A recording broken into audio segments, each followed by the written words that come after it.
A popular talking point among MAGA people is that Canada is ripping off the United States, that it has huge tariffs, and that Trump is only responding to these huge tariffs that Canada is unfairly opposing on the United States.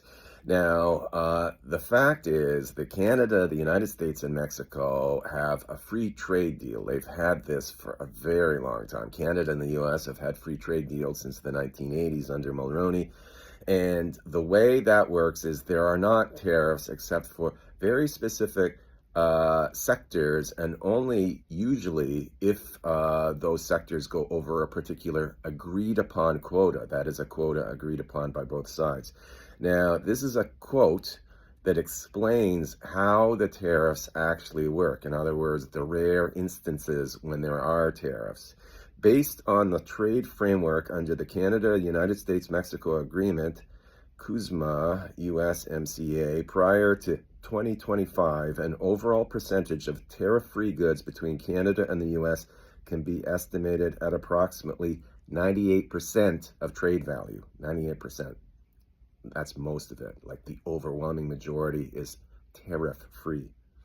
This figure reflects the broad elimination of tariffs on most goods, spanning industrial products, automotive, machinery, and many agricultural items, provided they met the agreement's rules of origin. Analyses from sources like the U.S. International Trade Commission and Statistics Canada, as well as trade data from the early 2020s, consistently point to this range, with over 98% of bilateral trade flows being duty-free.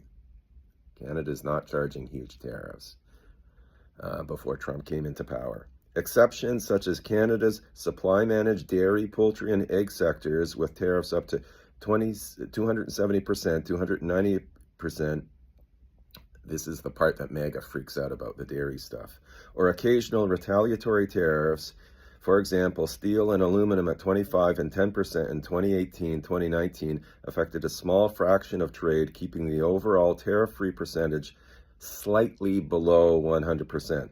Thus, 98% serves as a reliable, rounded estimate for the proportion of tariff-free goods in Canada-US trade before 2025. Now, one final point about that dairy is those big tariffs only kick in only after a quota is reached. The United States can ship to Canada over 33,000 tons of dairy annually without being tariffed at all. Then the big tariffs kick in, and that's only to protect Canadian producers. Every nation on earth protects its farmers.